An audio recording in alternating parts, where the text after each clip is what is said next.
বিসমিল্লাহির রহমানির রহিম। আলিফ লাম রা। কিতাবুন আনজালনাহু ইলাইকা লিতুখরিজান নাসা মিনাজ যুলুমাতি ইলান নূরি বিইذনি রাব্বিহিম ইলা সিরাতিল আজিজিল হামিদ।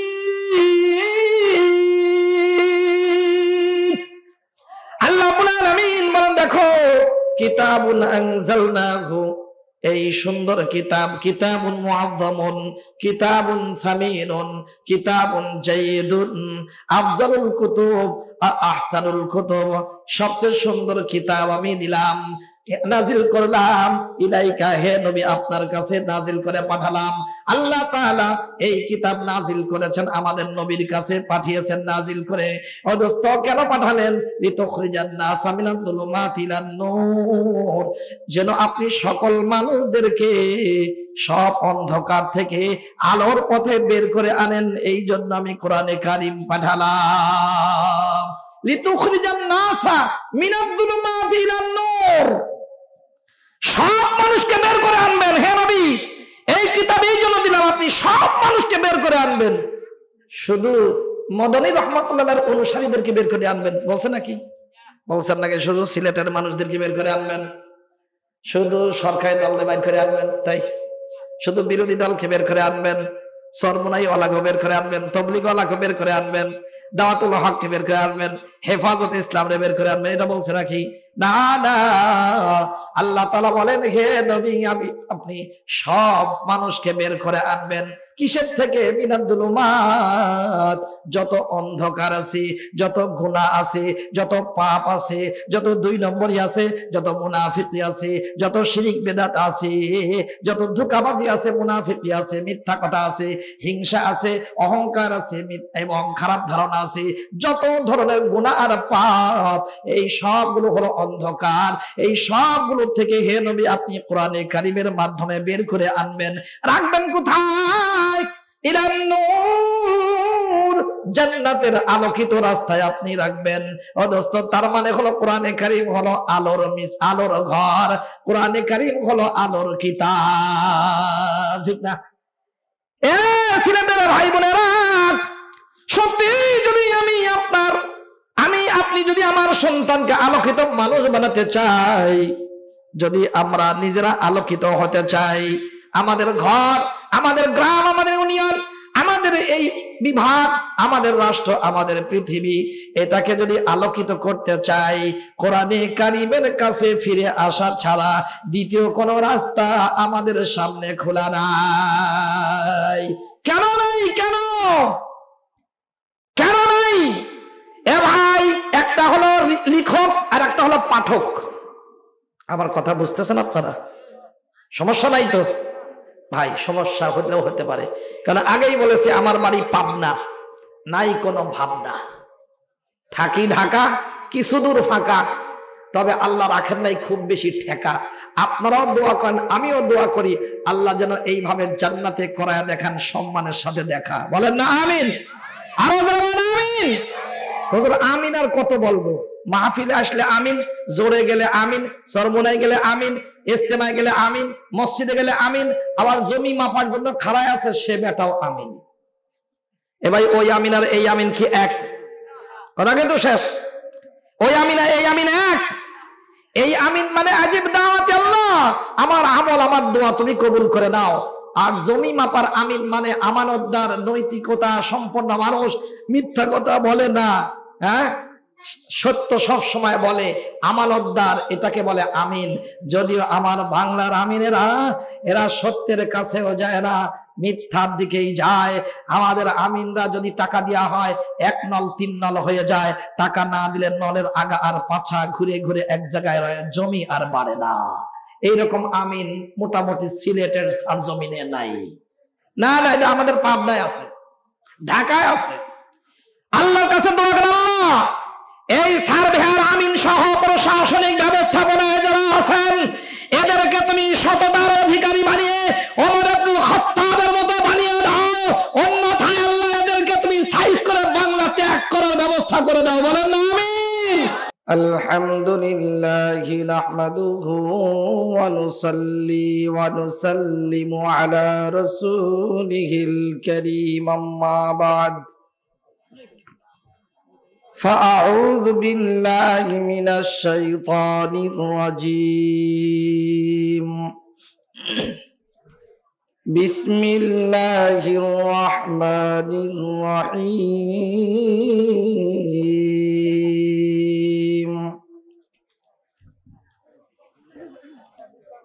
ألف لام را. كتاب أنزلناه إليك لتخرج الناس من الظلمات إلى النور،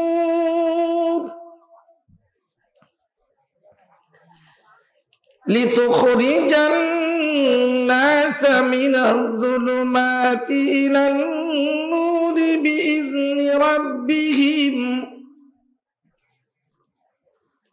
بإذن ربهم إلى صراط العزيز الحميد.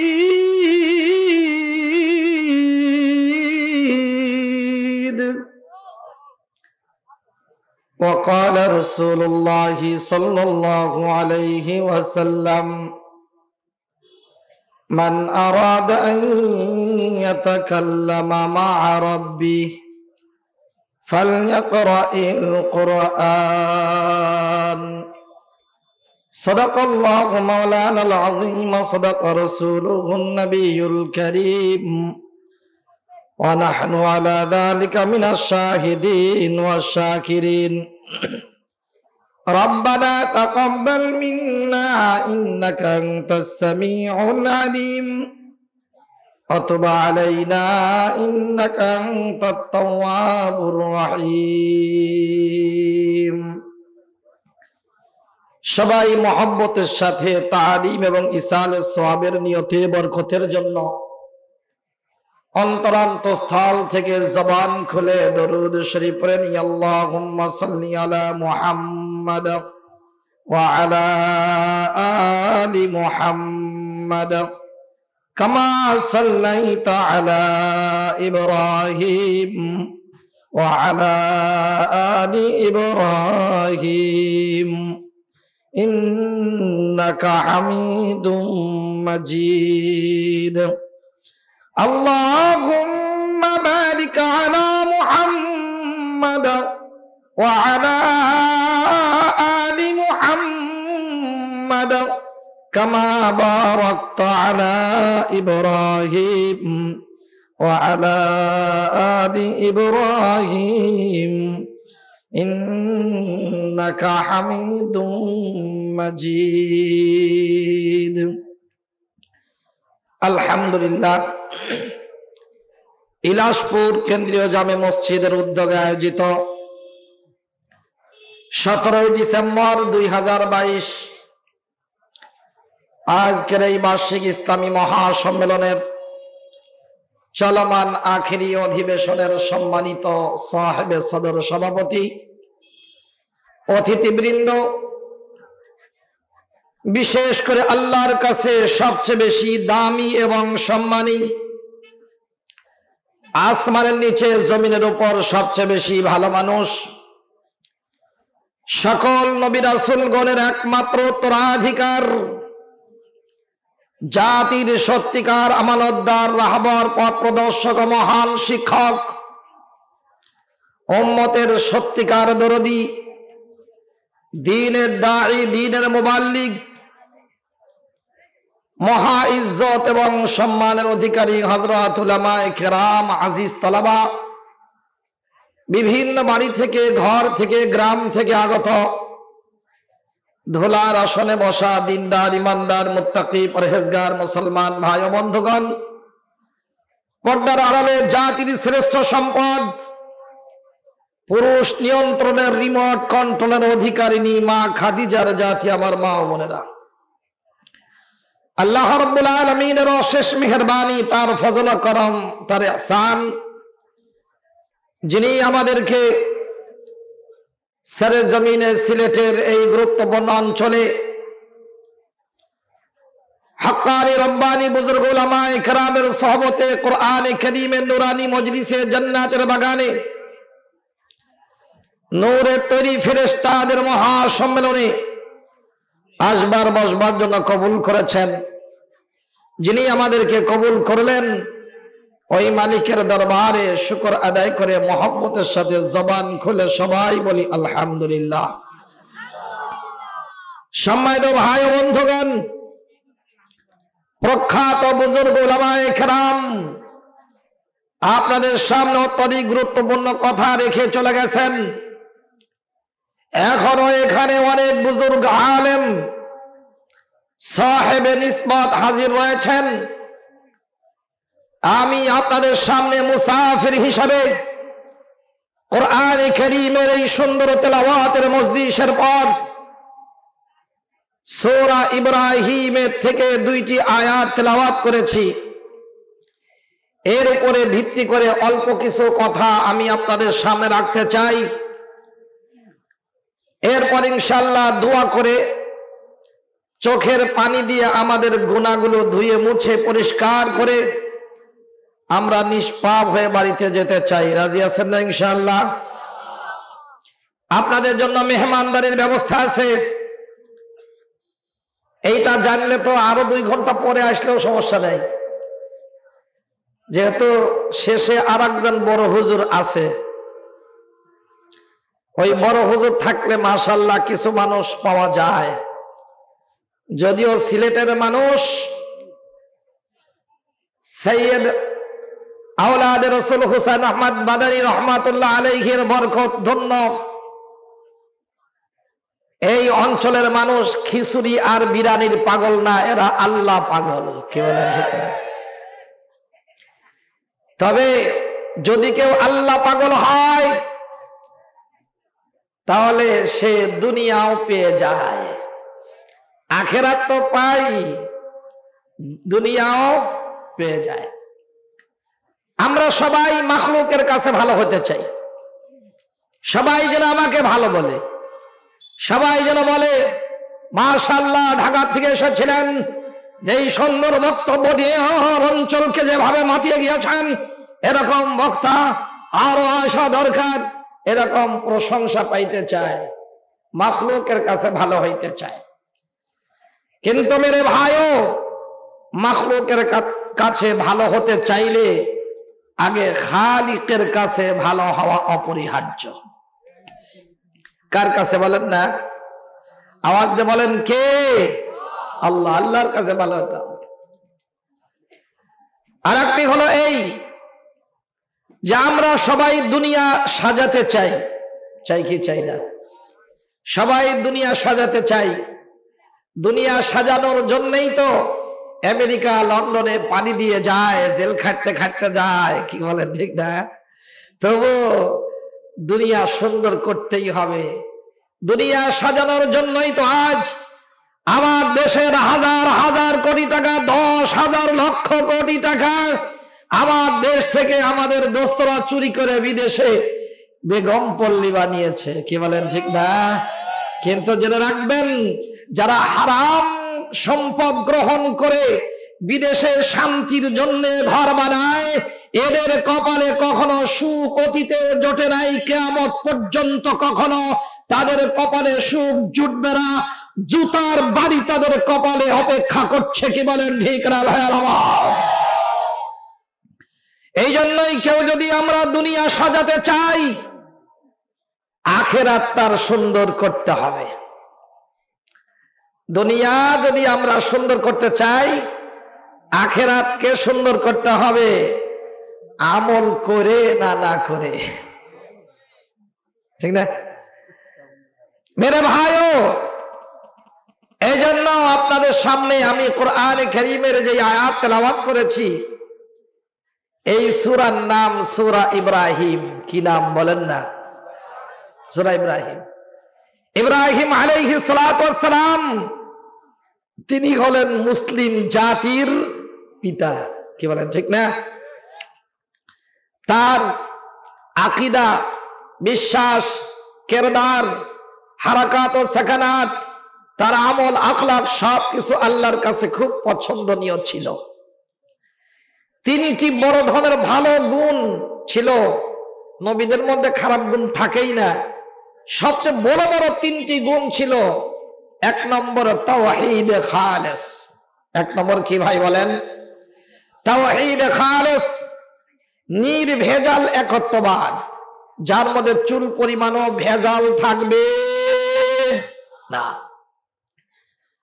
নম্বর দুই, আল্লাহ তাআলার হুকুম ইশারা এর সামনে নিজেকে সারে তসলিম খম করে দিয়া হ্যায়, তার মানে নিজেকে সঁপে দিয়েছেন, সমর্পণ করে দিয়েছেন। কোন যুক্তি দেখান নাই, কোন ডিলে করেন নাই, দেরি করেন নাই। আল্লাহর হুকুম আসছে, ইঙ্গিত আসছে, ইশারা আসছে, স্বপ্নে দেখা, স্বপ্নের মাধ্যমে হোক, যে কোনো মাধ্যমে হোক, আল্লাহর হুকুমের সামনে নিজেকে সমর্পণ করে দিয়েছেন। তার মানে আল্লাহর হুকুমের সামনে নিজেকে সঁপে দেওয়া। দ্বিতীয় নম্বর। নম্বর তিন, যত আমল করেছেন সব আমল একজনকে খুশি করবার জন্য করেছেন। জোরে বলেন তিনি কে?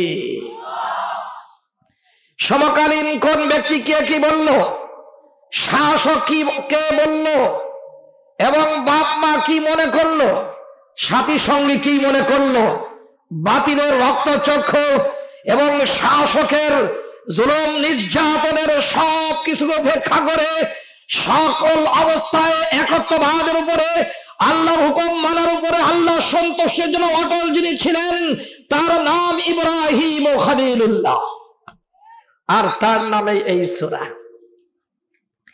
এই আয়াত আমি এই জন্য তেলাওয়াত করলাম, আমি মুনাসিব মনে করছি। কোরআনে কারীমের তেলাওয়াত আপনার লম্বা সময় শুনেছেন, খুব মজা লাগছে না? কথা কয় না? মজাই মজা। কিন্তু কোরআনে কারীম যদি কেউ তেলাওয়াত করে, অক্ষর প্রতি 10 নেকি করে যদি আল্লাহ তাআলা দেন, সর্বনিম্ন অক্ষর প্রতি কয় নেকি বলেন না? তাহলে যিনি শোনান, যারা শোনেন, তাহলে পৃষ্ঠা প্রতি 1 পৃষ্ঠা তেলাওয়াত করলে 5000 নেকি তার আমল নামায় লেখা হয়। কয় হাজার নেকি? কোন সন্দেহ নাই, কোরআনে কারীম না বুঝে তেলাওয়াত করলেও সওয়াব হবে। কিন্তু শুধুই কি কোরআনে কারীম তেলাওয়াতের জন্য আসছে? হ্যাঁ, শুধু তেলাওয়াত করব বাস, আর কাজ নাই, এটা এর জন্য কি আসছে কোরআনে কারীম? এরকম তেলাওয়াতের মজলিস আরব দেশে হয় কেন? তারা অগ্রপশ্চাৎ অর্থ, ব্যাখ্যা, হাকিকত, মাহিয়াত, লাতায়েফ, হাকায়েক সব বোঝেন। আমরা তো গোড়ার দিন কিছুই বুঝি না।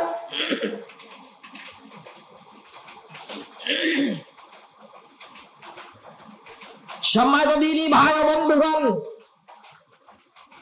আমরা মনে করি কোরআনে কারীম এইটা এই জন্য যে কোনো ব্যক্তি মারা গেলে তার জন্য খতম করা হবে, কেউ কেউ, অথবা কেউ মৃত্যু পথ যাত্রী, তার কাছে গিয়ে ইয়াসিনের খতম করো, তাড়াতাড়ি জান বের হয়ে যাক, মরে যাক, কি বলেন? এই জন্য আসছে। কোরআনে কারীম খতম করা হয় ওই ব্যক্তি মৃত্যুর পর যেই ব্যক্তি কোরআনে কারীম তেলাওয়াত জানতো না, নিজের সন্তানকে কোরআন পড়ায় নাই, নিজের ঘরে কোরআনে কারীমের তালিম চালু করে যায় নাই। যেই ব্যক্তির মৃত্যুর পরে কোরআনে কারীম খতম করে জান্নাতে পাঠাবার ব্যবস্থা আত্মীয় স্বজন করেছে, ওই ব্যক্তি কোরআনের বিধান মানে নাই, বরং যারা কোরআনের বিধানের কথা বলেছে তাদেরকে ঠেঙ্গিয়েছে, বদনাম করেছে। বলেন এমন ব্যক্তির মৃত্যুর পর কোরআনে কারীমের খতম করলে কোন ধরনের ফায়দা হবে কি না? হবে? এটা কি নানির বাড়ির পান্তা ভাত চাইলেই পাওয়া যায়? দোকান উদ্বোধনের জন্য কোরআনে কারীমের খতম করা হয়। আপনাদের সিলেটে নাই, সিলেটের মানুষ ভালো। আমি মৌলভীবাজার টাইটেল মাদ্রাসা হযরত মদনী রহমাতুল্লাহ আলাইহির অন্যতম খলিফা শায়েখ সিরাজুল ইসলাম সাহাব রাহিমাহুল্লাহ তাআলা রাহমাতান ওয়াসিআ হাত্তা তাজরি ইলা ইয়াউমিত তালাদ, উনি আমার পিছনে 3 বছর তারাবি আর তাহাজ্জুদ পড়ে গেছেন। 5 বছর আমি ওই মাদ্রাসা মসজিদে তারাবি তাহাজ্জুদ পড়েছি। আর আল্লাহর কি কারিশমা, আল্লাহ খুব ভালো, অনেক ভালো, সুবহানাল্লাহ। আমার সব তারাবি পরেই হলো মাদ্রাসা মসজিদে, আলেম ওলামা যেখানে থাকে। তবে রে ভাইও, দোকান উদ্বোধনের জন্য কোরআনে কারীমের খতম করে মিলাদ পড়ানো হয়। এমন দোকান, এমন ব্যবসায়ী প্রতিষ্ঠান যারা নকল মাল তৈরি করে, নকল মাল বিক্রি করে, মেয়াদ উত্তীর্ণ সম্পদ মানুষের কাছে ধোঁকা দিয়ে ছপে দেয়, কথা কয় না। মডেল মসজিদ শুনছেন না আপনারা? মডেল মসজিদ নাম শুনছেন কিনা ভাই? আমার কথা কি বুঝতে আপনাদের অসুবিধা? মাশাআল্লাহ। মডেল মসজিদ এটা কিন্তু আমাদের দেশের টাকায় নির্মিত না, এরা বিদেশ টাকা দিয়েছে, সৌদি আরব দিয়েছে 10,000 কোটি টাকা। কত? প্রত্যেক মসজিদের জন্য বাজেট মাত্র 3.5 কোটি টাকা। কত খরচ কত হয় ওটা বললাম না, ঢাকায় গিয়ে জেনে নিয়েন। তবে একটা গোপন খবর বলে দিই, আমার সরকারি একজন দোস্ত কইয়াছে সর্বোচ্চ 1.25 কোটি থেকে 1.5 কোটি খরচ হয়। আমি বললাম 8-2 কোটি গেল কোথায়? আসমানের ফেরেশতারা আর কওমি মাজার হুজুররা খাইছে। যারা মসজিদের টাকা চুরি করে খায় ওদের তো কম পক্ষে 100 বার ফাঁসি হওয়া দরকার। কত কয় না বেটা? এ ভাই, শুধু কি তাই? খতিব সাহেব মানিকগঞ্জের দোয়া করতেছে, আল্লাহ গত পূজায়, আল্লাহ তুমি পূজাটাকে সুন্দরভাবে সম্পন্ন করার তৌফিক দিয়ে দাও। পিছন থেকে মুসল্লিরা কয় তওবা, আস্তাগফিরুল্লাহ, আস্তাগফিরুল্লাহ, আস্তাগফিরুল্লাহ। বুঝছেন তো? এইবার এই জন্য আসছে কোরআনে কারীম ভাস্কর্য বানিয়েছে বিশাল। এই ভাস্কর্য উদ্বোধন করছে কোরআন তেলাওয়াত আর দোয়া দিয়ে। তাতে ঈমান আছে না গেছে? কোরআনে কারীমকে এই জন্য আসছে নাকি? কোরআনে কারীম আসছে মোটামুটি 5টা কারণ। মাকাসিদে কোরআন আমি আপনাদেরকে বলতে চাই, একটু ধৈর্য ধারণ করে কি শুনতে রাজি আছেন আপনারা? নাকি তাড়াতাড়ি এখনই গরুর বিরানি দিয়ে দেওয়া হোক আর আপনারা নিয়ে চলে যান, এরকম নাকি? তাহলে আমি ভলান্টিয়ার ভাইদেরকে বলি, ভাইয়েরা আমার, আপনারা যারা যেখানে রয়েছেন আপনাদের সুন্দর বিরানি নিয়ে অতি বিলম্বে আপনারা এখানে রেডি হয়ে যান। 10 মিনিটের ভিতরে যারা এখানে ভিতরে ঢুকবে তাদেরকে দেবেন, যারা বাইরে থাকবে তারা যেন না পায় ব্যবস্থা করেন। জোরে করে কইলাম যাতে দৌড়ায় আসে। এ ভাই, কোরআনে কারীম 1 নম্বর আসছে, কোরআনে কারীম মানুষকে উপদেশ দিতে আসছে। এই উদ্দেশ্যে নাযিল হয়েছে কোরআনের উপদেশ। কোরআনে কারীমের নসিহত গ্রহণ করে মানুষ যেন তার এই জীবনকে সুন্দর করে সাজায়। কি করে বলেন? কোরআনের নসিহত গ্রহণ করে মানুষ যেন জীবনকে সুন্দর করে, এই জন্য কোরআনে কারীম নাযিল হয়েছে। আল্লাহ তাআলা বলেন, আউযু বিল্লাহি মিনাশ শাইতানির রাজীম, ওয়ালাকাদ ইয়াসসারনাল কুরআনা লিয-যিকরি ফাহাল মিন মুদ্দাকির। আল্লাহ তাআলা বলেন, আমি কোরআনে কারীমকে অতি সহজ করে দিলাম। কেন করলাম? লিয-যিকরি, নসিহতের জন্য, উপদেশের জন্য। ফাহাল মিন মুদ্দাকির, কেউ আছো নাকি? আমি আসমান থেকে আদর করে তোমাদের জন্য মহব্বত করে কোরআনে কারীম পাঠালাম, উপদেশ গ্রহণ যেন করে তোমরা তোমাদের জীবনকে সুন্দর করে সাজাও, দুনিয়াটাও যেন সুন্দর হয়, আখিরাতও যেন তোমাদের সুন্দর হয়, এই জন্য কোরআনে কারীম পাঠালাম। ফাহাল মিন মুদ্দাকির, এইটা গ্রহণ করার মতো কেউ আছো নাকি হে নরনারী আমার বান্দা বান্দি? 1 নম্বর। ভাই বোনেরা, 2 নম্বর, মুত্তাকি পরহেজগারদেরকে সুসংবাদ শোনাবার জন্য আল্লাহ তাআলা কোরআনে কারীম নাযিল করেছেন। সুবহানাল্লাহ। কি বলেন? আল্লাহ রাব্বুল আলামিন বলেন, বিসমিল্লাহির রাহমানির রাহিম,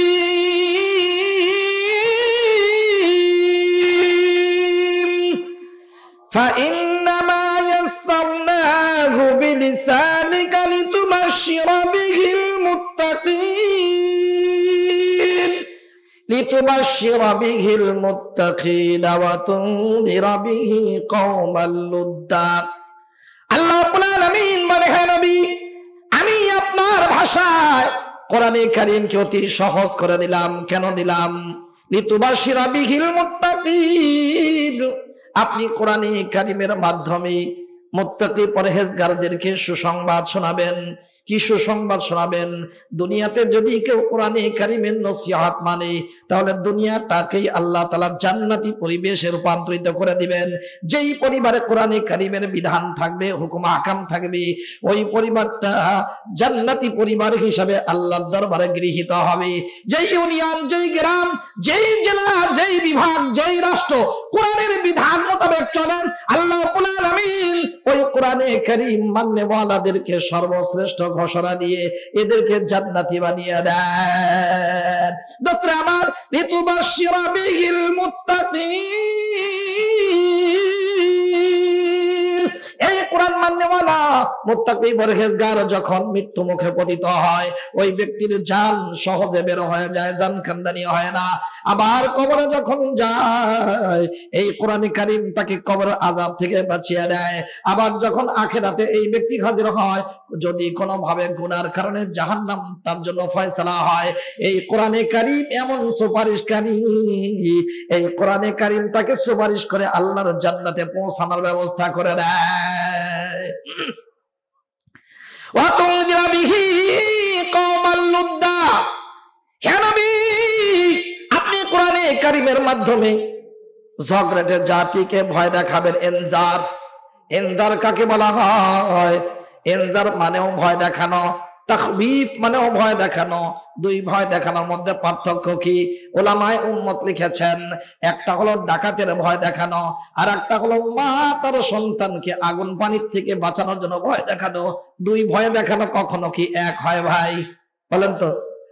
ডাকাত ভয় দেখায় তাকে ক্ষতি সাধন করার জন্য, জালেম ভয় দেখায় উল্টা পাল্টা বলবো তো ভিতরে ঢুকায় দিমু। কথা কয় না বেটা, কথা কয় না। এ ভাই, অন্যকে ঢুকাতে পারবা কোনদিন, নিজে তুমি ঢুকা থাকতে বাঁচতে পারবা না। কথা কয় না। কেন? অন্যকে যদি আঘাত করা হয়, নিজেও আঘাত পাইতে হয়। অন্যের ঘরে আগুন জ্বালাইলে নিজের ঘরও চলে যায়।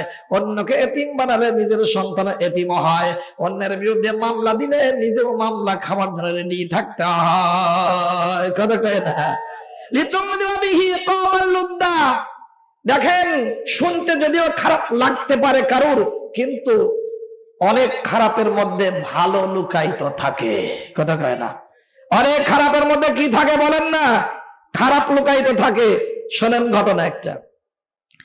চলতি মাসের ৮ তারিখ ঢাকা তো সমাবেশ ছিল আমাদের, বুঝলেন না, ওনাদের। 10 তারিখে ছিল বিপ্লব দিবস, কি গোড়ার ডিম দিবস, যা ছিল ছিল আর কি। তা আমরা ঢাকার মানুষ মাহফিলে বাইরে যাই, কিন্তু ভিতরে ঢুকতে পারি না। তো ঢাকার পাশে একটা বিশাল মাদ্রাসা 8 তারিখে 9 তারিখে মাহফিল দিয়েছে, কিন্তু কমিটিটা বেশি ভালো না, এরা খারাপ।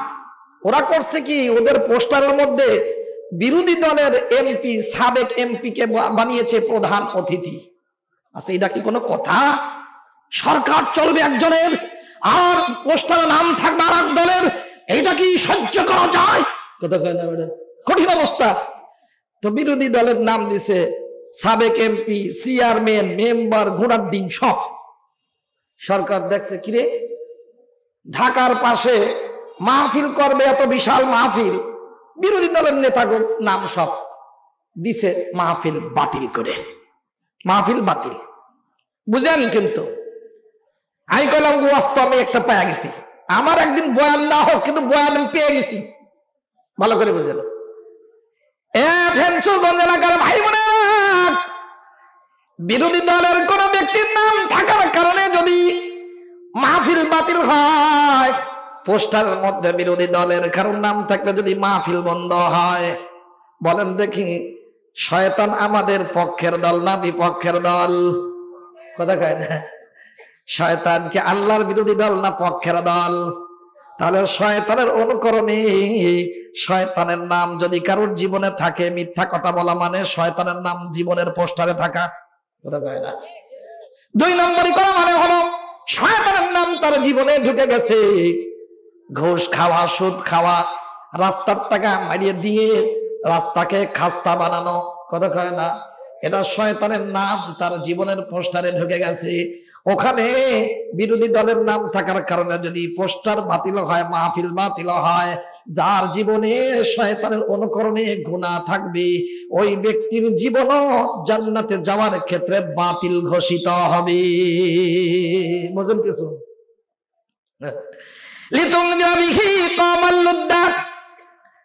বলতেছিলাম মামলা দিলে মামলা খাইতে হয়। একটা বিশাল মহা সমাবেশ হয় নরসিংদী জেলায়, সব মুক্তিযোদ্ধারা আয়োজক। এখানে সব কারা? মুক্তিযোদ্ধারা আয়োজক। 3 বছর আগে আমি যখন গিয়েছি তখন একটু করোনা করোনা ভাব। স্থানীয় ওসি বলেছেন মসজিদের মধ্যে মাহফিল করেন, বাইরে হতে দেওয়া যাবে না। 4 দিনের শেষের দিন আমি হলাম শেষে বয়ানি, তাও প্রধান বক্তা। প্রধান বোঝেন তো? আরে প্রধান বক্তা। এখন কি করা? আমি বললাম মসজিদে আমি বহু ওয়াজ করি, আমার মসজিদে 4-5 হাজার মুসল্লি হয়। যেমন হাবিবুল্লাহ মাহমুদ কাসিমের মসজিদে বিভিন্ন জায়গাতে মানুষ যায়, 2-4-5 হাজার এমনি হয়। এখানে সব বক্তাকে ঢুকিয়েছে, মানুষ হলো মাত্র 1-150। আমি বললাম আমি করবো না। কে নিষেধ করেছে? ওসি সাহেব করতে দেবে না। আর কে? এলাকার 2-1 দুষ্টু শয়তান। কিন্তু আয়োজক কিন্তু মুক্তিযোদ্ধারা। মাঠের নামও মুক্তিযোদ্ধা ঈদগাহ ময়দান। আমি বললাম বাইরে ওয়াজ দিলে হবে না, হলে হবে না, আমি ওয়াজ করব না। আর আপনার ওসি সাহেবের নম্বর দেন, আমি স্বরাষ্ট্রমন্ত্রীকে বলি এর এখানে থাকার দরকার নেই, বান্দরবনে গিয়ে একটু ঘুরে আসুক, তবলিগ করে আসুক 40 দিন। কেন? আমি বলেছি সেখানে তুমি মাদক বন্ধ করতে পারো না। আমার নরসিংদীতে খুনোখুনি হয়, ঢাল দিয়ে সরকি দিয়ে বিভিন্ন ভাবে ক্ষতবিক্ষত করে হত্যা করা হয়। সেখানে ফরমালিন দিয়ে বিভিন্ন জিনিস বিক্রি করা হয়, অনেক অপমান করা হয়, নারীর নির্যাতন করা হয়। কোনটা তুমি বন্ধ করতে পারো না। অকামের উস্তাদ তুমি মাহফিল বন্ধ করতে আসছো, তোমার এই এলাকায় থাকার দরকার নেই, বান্দরবন যাওগা। একটু দেখছে তো হুজুর তো সাহসী সাহসী ভাব। বয়ান একটা দিছি, সব ঈদগাহ ভরে গেছে, বাইরেই করেছি। এরপরে আমি নিয়মিত বক্তা। এইবার গেলাম, এই যে একটা যুবক আছে না সুন্দর ফর্সা করে, এই তো এটা এরকম একটা যুবক এসে আমারে কয় হুজুর অবস্থা খারাপ। কি? আমার বিরুদ্ধে 17টা মামলা। আমি বললাম ব্যাপার কি? 17টা মামলা? তুমি কোন দল করো? বলছে একটা দলের কথা বলছে আর কি, আমি বলতেছি না। আমি বললাম তুমি কি কোনোদিন মামলা টামলা দিসলা নাকি? হুজুর আমি দিছিলাম মাত্র 7টা। ও এখন খাইছে 17টা। ও আবার কয় আমরা যদি আমার ক্ষমতায় যেতে পারি আমি 1700 দেবো। আমি কি বাবা রে বাবা, ওরে হিংসা পেটের মধ্যে ভরা। আমি ঠিক আছে, তোমার ওয়াজটাই আজকে আমি করব। ভাই বোনেরা, বিরোধী দলে থাকলেই যদি মামলা খাইতে হয়, বিরোধী দলে থাকলে বর্তমানে যারা আছে, যখন বিরোধী দলে ছিলেন তারা মামলা খেয়ে আসছে কি আসে নাই? এখন মামলা প্রত্যাহার। এরা আবার দিচ্ছে, এরা চিরস্থায়ী নয়, এরাও গেলে মামলা হয়, স্বাভাবিক হয়ে থাকে। হিংসার রাজনীতি এখানকার অত মুসলমানের অনুভূতি একবারে উন্নত মানের না, কোরআনী শাসন মানে না, এই জন্য মাফ করার কোন যোগ্যতা আল্লাহ এদের দেয় নাই। কথা কয় না? আমি বললাম ভাই বিরোধী দলে থাকলে যদি মামলা খাইতে হয়, শয়তানের দলে যে থাকবে, শয়তান তো আল্লাহর বিরোধী দল। কথা কয় না? মুসলমান ইমানদারদের জন্য শয়তান পক্ষের দল না বিরোধী দল? কথা কন, বিরোধী দল না? ইন্নাশ শাইতানা লাকুম আদুউম মুবিন।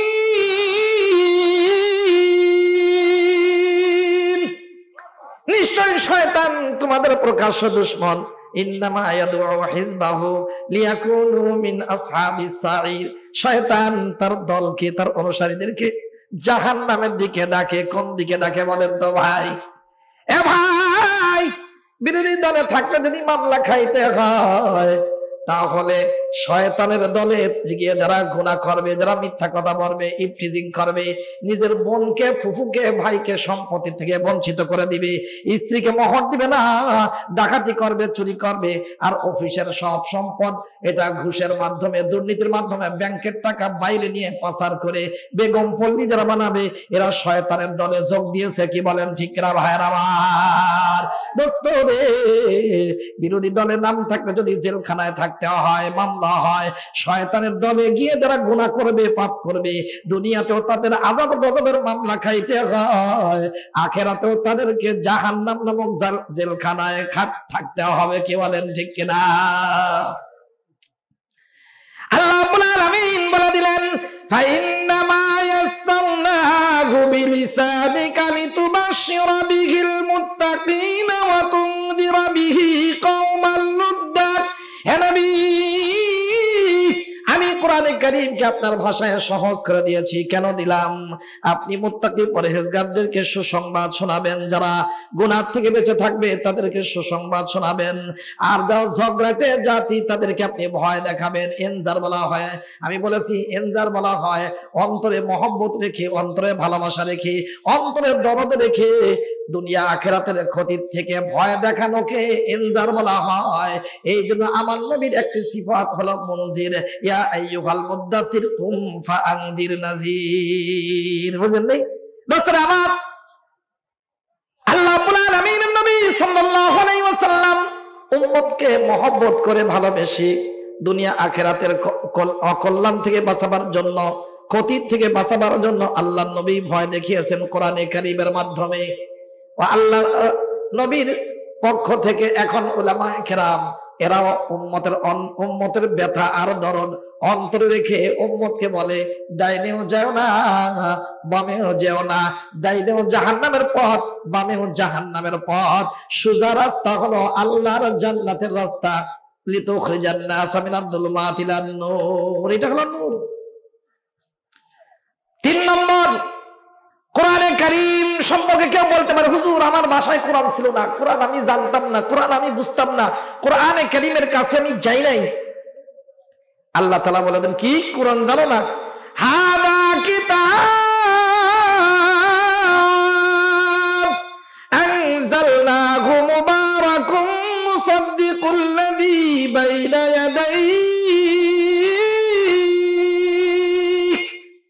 এই যে বান্দা-বান্দি, কিতাবের জন্য বহুদূর যাওয়া লাগবে না। এই যে কিতাব আনজালনাহু, আমি নাজিল করলাম, মুবারাকুন বরকতওয়ালা, মুবারাক বরকত, দেখলেই সওয়াব, তেলাওয়াত করলেই সওয়াব, এবং এই কোরআনে কারীম মানলে সওয়াব, বরকত আর বরকত। শুধু কোরআনে কারীমের মধ্যেই বরকত সীমাবদ্ধ নয়। কোরআন যারা মুখস্থ করে, কোরআন ওয়ালা যারা হয়, কোরআনের ধারক বাহক যারা হয়, এদের চেহারার দিকে যদি নেক নজরে কেউ তাকায়, তার সগীরা গুনাহ মাফ হয়, তার আমলনামায় নেকি লেখা হয়।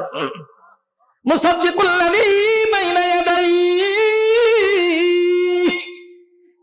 দেখো, অতীতের সকল কিতাব যা আছে সবগুলো সত্যায়নকারী, তার মানে হলো অতীতের আসমানি কিতাব যা আছে সবগুলোর মধ্যে আল্লাহ তাআলা যা বলেছেন উম্মতের জন্য যেটা কল্যাণকর, সবগুলো আল্লাহ তাআলা কোরআনে কারীমের মধ্যে জমা করে দিয়েছেন।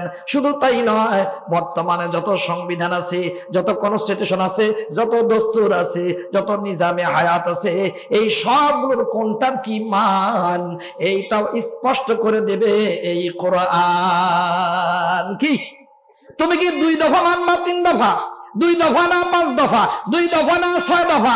2 দফা না 10 দফা? 2 দফা না 12 দফা? 2 দফা না 21 দফা, 24 দফা? কোনটা মানবা? এটাও কোরআনে কারীম স্পষ্ট করে দিয়েছে। যদি দফা তফা এদিক ওদিক করো, এই দফাগুলো যদি আমার কালামের সাথে সাংঘর্ষিক হয়, আমার নবীর জিন্দেগির সাথে যদি সাংঘর্ষিক হয়, তোমাকে জাহান্নামে যেতে হবে। দুনিয়াটাও তোমার জন্য জাহান্নাম এবং কারাগার হবে। বুঝেন নাই? হয়েছে না হয় নাই? ট্রিনিটি, 3 খোদায় বিশ্বাসী, 3 জন মিলে এক খোদা। কোরআন বলছে তোমারটা বুয়া, কথা কয় না? কুল হুয়াল্লাহু আহাদুল্লাহুস সামাদ লাম ইয়ালিদ ওয়া লাম ইউলাদ ওয়া লাম ইয়াকুল লাহু কুফুওয়ান আহাদ। বলছে না এক আল্লাহকে মানবা। এখন কেউ যদি বলে আমরা এখন আখিরি নবীর উম্মত, আমরা আখিরি নবী মুহাম্মদুর রাসূলুল্লাহ সাল্লাল্লাহু আলাইহি সাল্লামকে আখিরি নবী মানি না, প্রাণ কোম্পানির নবী গোলাম মোহাম্মদ কাদিয়ানীকে মানি।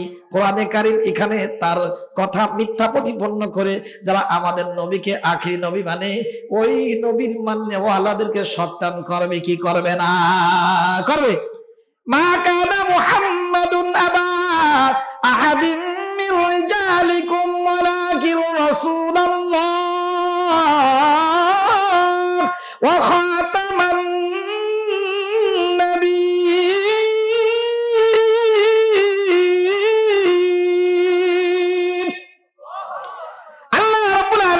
সিদ্ধান্ত দিয়ে দিয়েছেন, আমি আমার নবীকে পাঠালাম আখিরি নবী, শেষ নবী। এই নবীর পরে নতুন কোন নবীর আগমন ঘটবে না। তাহলে যারা আমার নবীকে আখিরি নবী মানে তাদেরকে আমার আল্লাহর কালাম সত্যায়ন করেছে না করে নাই? যারা বলে কোরআনে কারীম এইটা সামগ্রিক জীবন ব্যবস্থা, দুনিয়াটাও সুন্দর করবে আখিরাতেও সুন্দর করবে, এই কোরআনে কারীমের মধ্যে 5টি জিনিসের কথা আছে। শাহ ওয়ালিউল্লাহ মুহাদ্দিস দেহলভী রাহমাতুল্লাহ আলাইহি হিজরা লিখেছেন, আর ইসলামও 5টা জিনিসের নাম। 1 নম্বর হলো ইতিকাদাত, ইমানিয়াত, তারপরে ইবাদাত, মুআমালাত, মুআশারাত, আখলাকিয়াত। কয়টা জিনিসের নাম ইসলাম বলেন তো ভাই? আওয়াজ দিয়ে বলেন না, কয়টা জিনিসের নাম ইসলাম?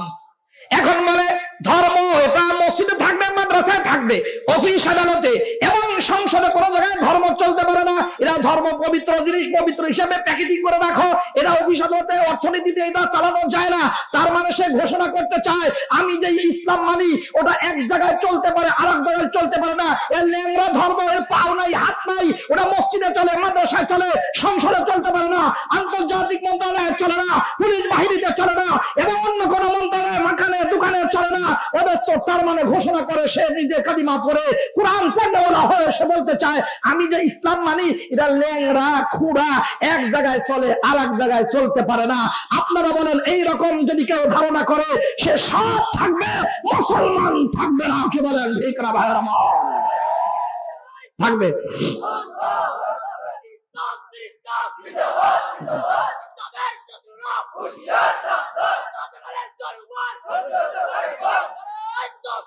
মাশাআল্লাহ ভাই, ইসলামের শত্রুরা হুঁশিয়ার আছে, আমাদের হুঁশিয়ার হওয়া অপরিহার্য। কি বলেন ঠিক না? ইসলামের শত্রুরা আমাদের ভিতরে ঢুকিয়ে এই ছোট্ট একটি বাংলাদেশ লক্ষ মায়ের বক্ষ খালি হওয়ার মাধ্যমে এই রক্তের সাগর পেরিয়ে যেই স্বাধীন অর্জিত হয়েছেন এই ছোট্ট বাংলা ভূমিকে ওরা 600 দলে পরিণত করে ঘরে ঘরে যুদ্ধ লাগাবার ব্যবস্থা করেছে। সিলেটের পণ্যভূমিতে খ্রিস্টানদের দাওয়াত চলে, কাদিয়ানীদের দাওয়াত চলে, হিজবুত তাওহীদের দাওয়াত চলে। পার্বত্য চট্টগ্রামকে বাংলাদেশ থেকে বিচ্ছিন্ন করবার জন্য প্ল্যান হয়েছে। রোহিঙ্গাদেরকে আমাদের মাথার উপরে চিরদিনের জন্য বুঝা হিসেবে দিয়ে দিয়েছে। সচেতন তারা আছে, আমাদেরকে সচেতন হতে হবে। ওরা আমাদেরকে রাজাকার বলতে চায়, কিন্তু আমি গতকালকে বয়ান করেছি আমার মসজিদে গোয়েন্দা বিভাগের লোকজন দোস্তদের সামনে প্রধানমন্ত্রীর প্রকট অফিসার এবং এসএসএ প্রতিরক্ষা মন্ত্রণালয়, তার মানে স্পেশাল বাহিনী, তার সামনে বলেছি মেরে ভাইও আমাদের উলামায়ে কেরাম থেকে উম্মতের বেশি দরদি এবং সত্যিকার শত্রুদেরকে রুখে দেওয়ার মতো অন্য কোন দলকে কখনো পাওয়া যায় নাই, সম্ভাবনা নাই। কি বলেন ঠিক না ভাই আমার? 190 বছর যে ইংরেজরা শাসন শোষণ করে এই ধনী মুসলিম জাতিকে ফকিরে পরিণত করেছিল, মাদ্রাসা মসজিদ ধ্বংস করেছে, এই 190 বছরের মধ্যে অধিকাংশ সময় শুরু থেকে নিয়ে আমাদের উলামায়ে কেরাম আন্দোলন করেছেন, জিহাদ করেছেন এবং প্রতিরোধ গড়ে তুলেছেন। শুধু কি তাই, পাকিস্তান হওয়ার পিছনে উলামায়ে কেরামের অবদান। শুধু কি তাই, আমার বাংলার উপরে যখন ওরা জুলুমের রাজত্ব স্টিমরোলার চালিয়ে দিয়েছেন, যিনি সর্বপ্রথম 2রা মার্চে চট্টগ্রাম বিশাল ময়দানে যিনি বলেছেন পাকিস্তান শয়তান, তুমি আমার দেশকে খোলা করতে চাও, জুলুমের রাজত্ব কায়েম করতে চাও, আমার দেশের উপরে তুমি এভাবে ক্র্যাকডাউন করতে চাও। যারা পেরে গিয়েছে, পাশ করেছে, ক্ষমতা হস্তান্তর না করে এদিক ওদিক করছো, যদি এটা চলতে থাকে তোমাকে বিদায়ী সালাম জানালাম। যিনি এই সালাম দিয়েছেন অন্য কোনো ব্যক্তি নয়, দেওবন্দের সন্তান আল্লামা মাওলানা আব্দুল হামিদ খান ভাসানী। কি বলেন ঠিক না ভাই আমার? আব্দুল হামিদ খান ভাসানী, একজন দেওবন্দি আলেম, তিনি এই ঘোষণা দিয়েছেন। কথা কয় না বেটা? রক্ত দিল উলামায়ে কেরাম, আর সব বদনাম উলামায়ে কেরামের। কি বলেন, ঠিক না? এরপরে আমাদের বর্তমান ক্ষমতাসীন আব্বুজানেরা, দোস্তরা, বন্ধুরা যারা রয়েছেন, এদের দলের যখন সাধারণ সম্পাদক, স্বাধীনতার মহানায়ক বঙ্গবন্ধু, কিন্তু সভাপতি আর খুঁজে পায় না। উনি হলেন কি সম্পাদক, কিন্তু সভাপতি ছাড়া দল তো গদে যাবে। পাকিস্তানের ষড়যন্ত্র, ভিতরের ষড়যন্ত্র, বাইরের ষড়যন্ত্র, এই দল চালাবার জন্য সভাপতির দায়িত্ব যিনি 10 বছর পালন করে এই দলকে এত বড় বিশাল বানিয়েছে, যিনি এই দায়িত্ব পালন করেছেন, তিনি হলেন দেওবন্দের সন্তান মৌলানা আব্দুর রশিদ তর্কভাগিস, আমার পাপনার সুসন্তান। কথা কয় না বেটা? কিন্তু কার ওসিলায় সিন্নি খাইলি, মুল্লা চিনলি না। কথা কয় না?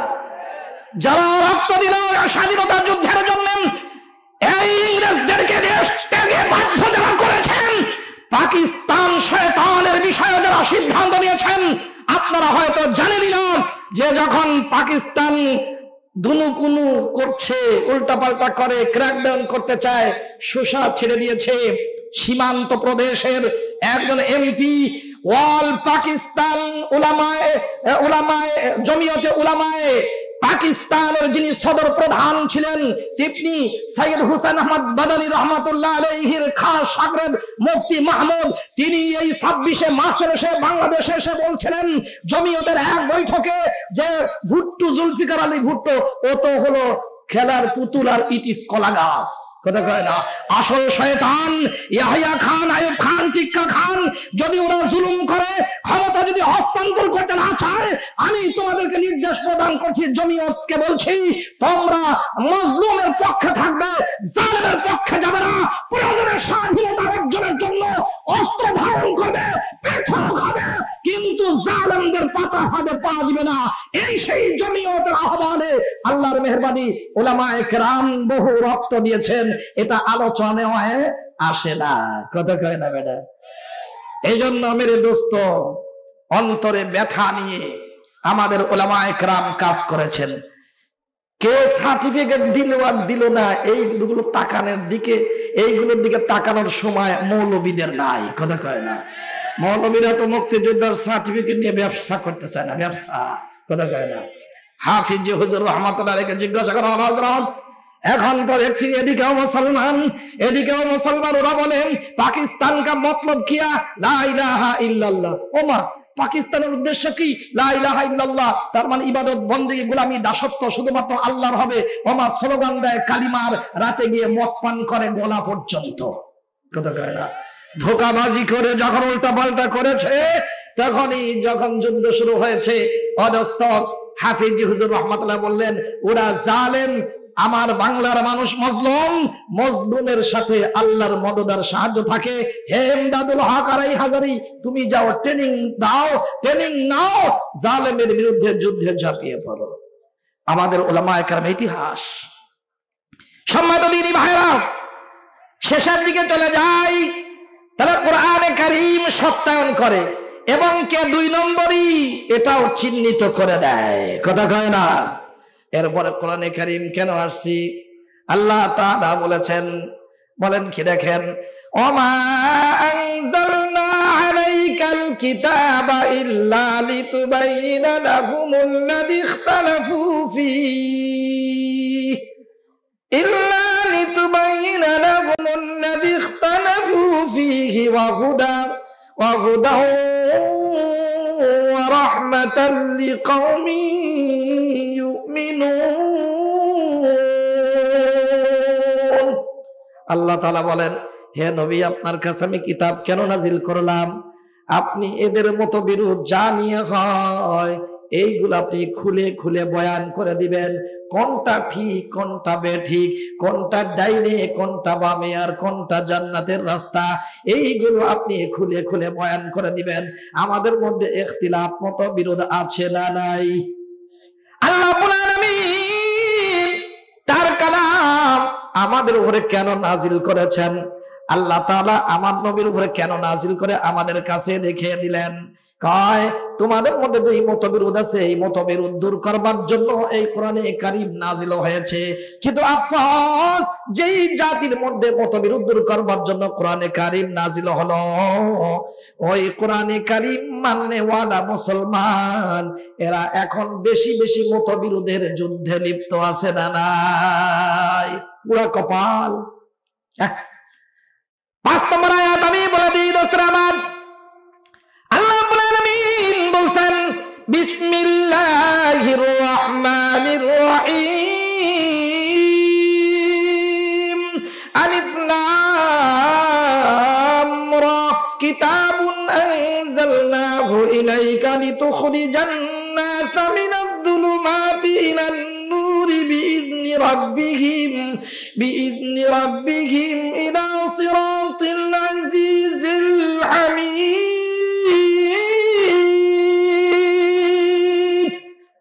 আল্লাহ রাব্বুল আলামিন বলেন দেখো, কিতাবুন আনজালনাহু, এই সুন্দর কিতাব, কিতাবুন মুআযযামুন, কিতাবুন সামিনুন, কিতাবুন জাইয়িদুন, আফজালুল কুতুব, আহসানুল কুতুব, সবচেয়ে সুন্দর কিতাব আমি দিলাম, নাজিল করলাম, ইলাইকা, হে নবী আপনার কাছে নাজিল করে পাঠালাম।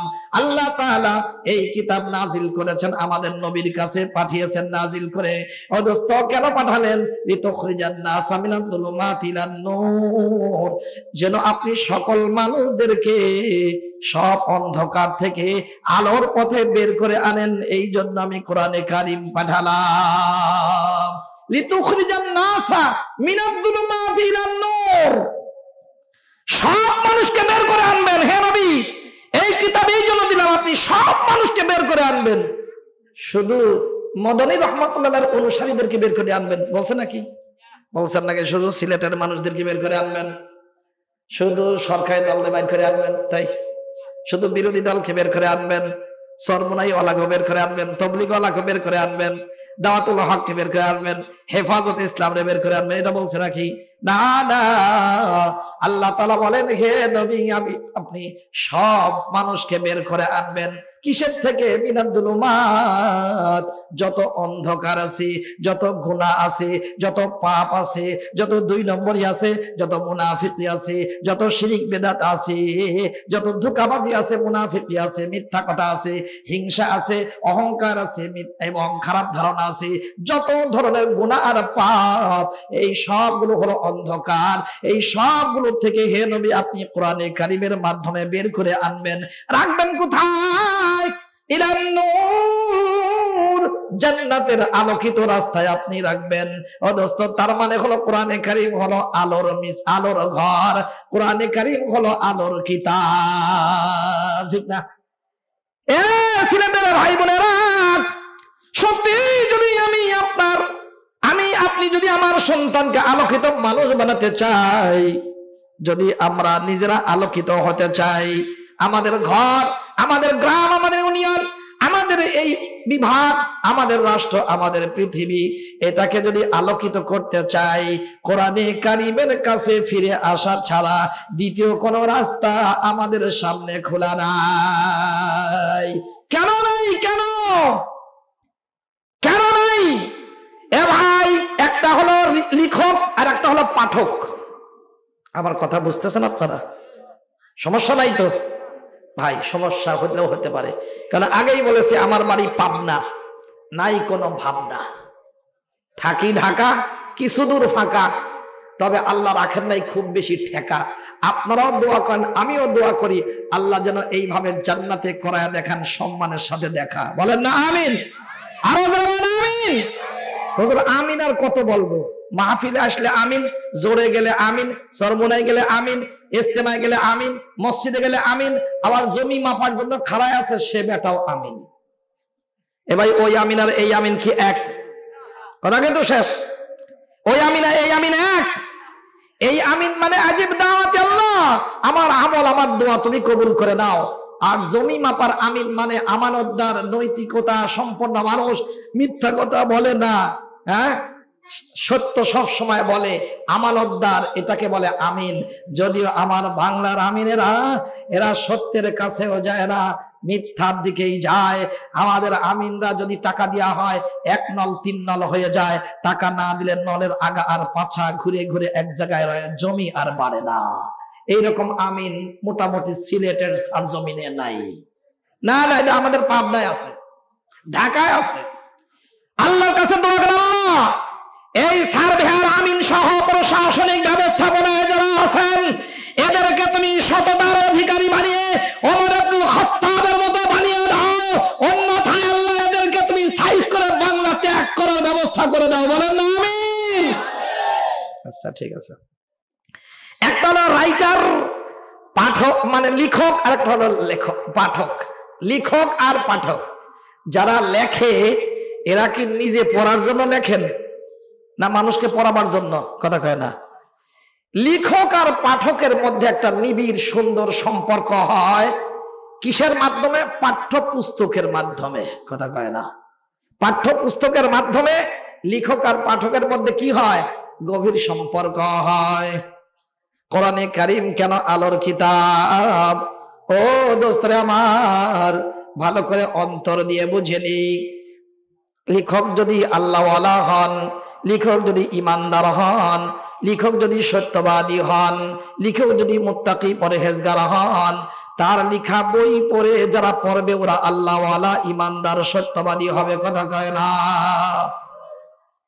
এ দোস্ত, আল্লাহ না করুন লেখক যদি নাস্তিক হয়, লেখক যদি বেনামাজি হয়, লেখক যদি 2 নম্বরই হয়, লেখক যদি চোর হয়, লেখক যদি বেপর্দা হয়, তার লেখা সিলেবাস আর বই পড়ে ছাত্র ছাত্রী কোনোদিনও ভালো মানুষ হতে পারে না। পারে? এই জন্য এই সিলেবাস পড়াতে হয়। কেন? আমার আল্লাহ রাব্বুল আলামিন এই কিতাব নাজিল করেছেন। আমার মালিক কি কখনো মিথ্যা কথা বলেছেন নাকি ভাই? বলছেন নাকি? বলেন নাই। বলেন তো আমার নবীজি কি কখনো মিথ্যা কথা বলেছেন? কথা কয় না। বলছেন? সাহাবায়ে কেরাম যারা মানছেন, বাস্তবায়ন করেছেন, সাহাবায়ে কেরাম কি কখনো মিথ্যা কথা বলছেন আল্লাহর দ্বীন নিয়ে? বলছেন নাকি? এ ভাই, যেই সমস্ত তাফসীর কারক আমাদের সামনে আছে, দেখেন না, দেখেন হাফেজ ইবনে কাসির এবং আরো যত যত কিতাবের লেখক আছে, তাফসীরের কারক আছে, এরা কেউ মিথ্যাবাদী নয়, এরা কেউ নাস্তিক নয়, এরা সবাই আল্লাহওয়ালা। এবং আমাদের নবীজি সাল্লাল্লাহু আলাইহি ওয়াসাল্লাম যেই হাদিস বলেছেন, করেছেন, সমর্থন করেছেন, আল্লাহর নবী কখনো মিথ্যা বলেন নাই, সাহাবায়ে কেরাম মিথ্যা বলেন নাই। এবং যারা হাদিসের কিতাবগুলো লিখেছেন তারাও ভালো মানুষ ছিলেন, সত্যবাদী ছিলেন। ছিলেন কি ছিলেন না বলেন?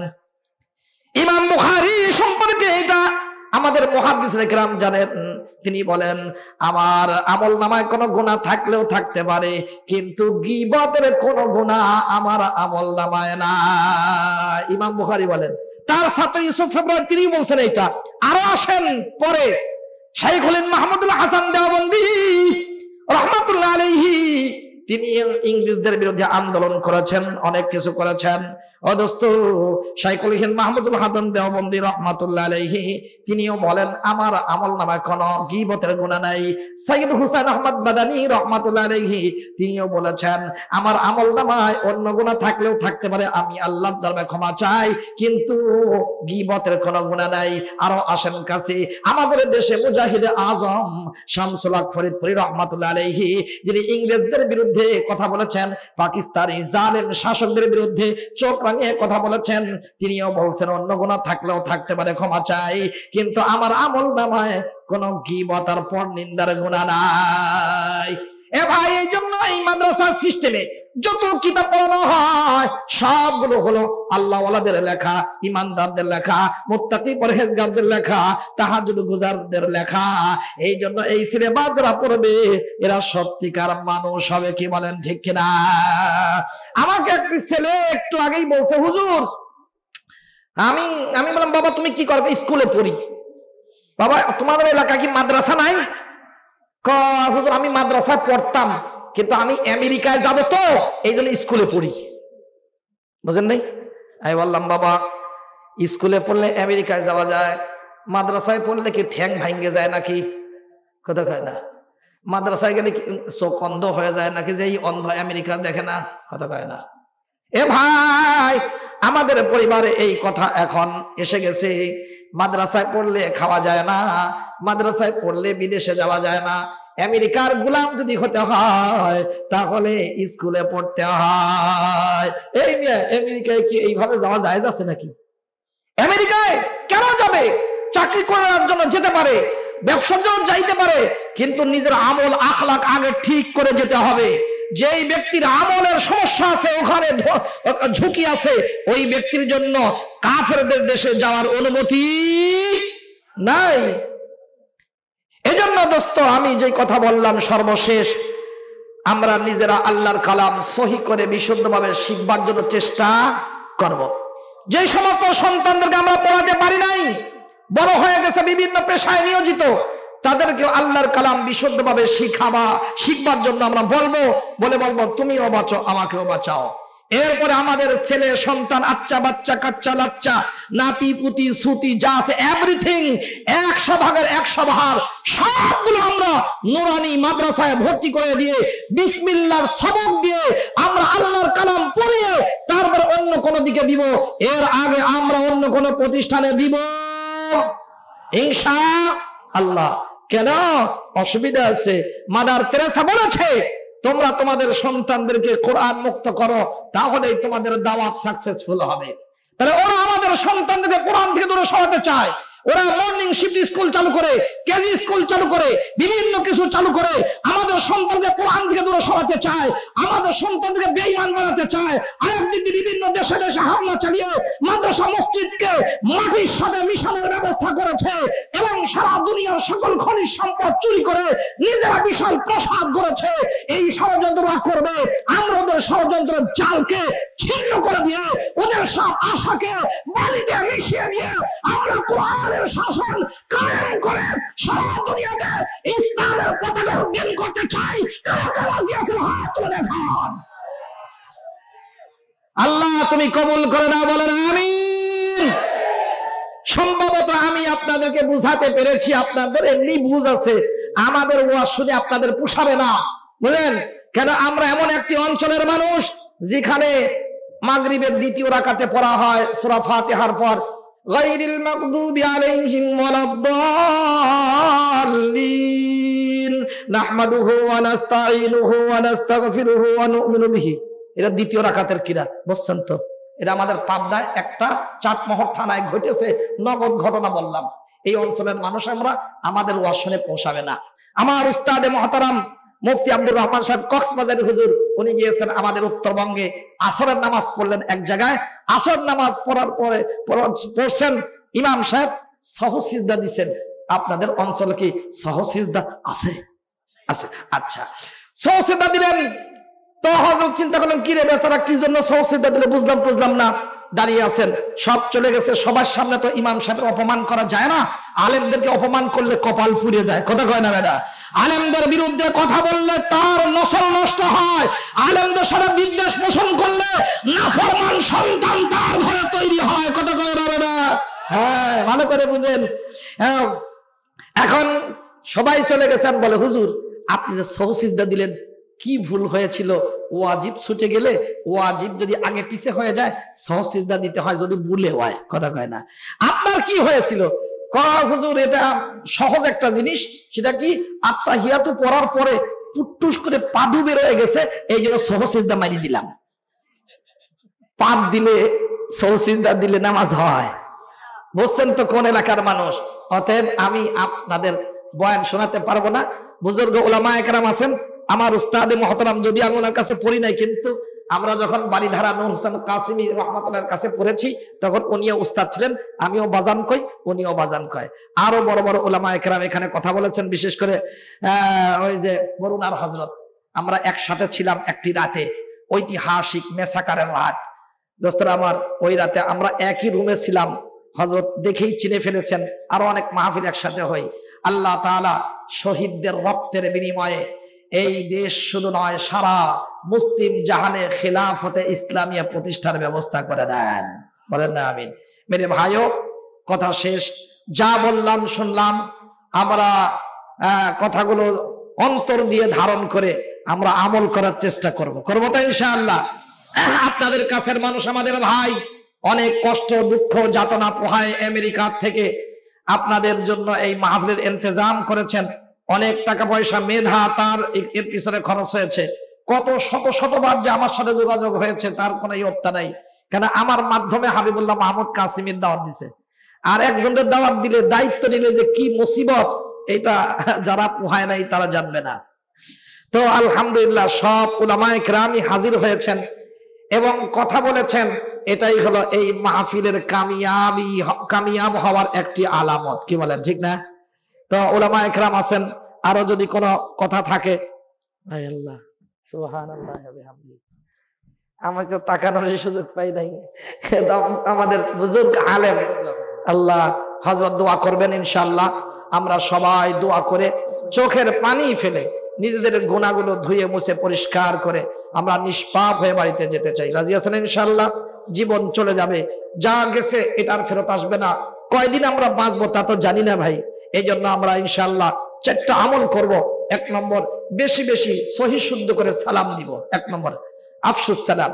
নম্বর 2 আতিমুত তাআম, আমরা খানা খাওয়াবো। 40 আর 27 এটা না, বরং যাকেই অভাবী মনে হয়, মাদ্রাসা এতিম ছেলেরা পড়ে, অভাবী মানুষ আছে, এদেরকে খানা খাওয়াবো। 3 নম্বর ওয়াসিলুল আরহাম, আত্মীয়তার সম্পর্ক স্থাপন করব।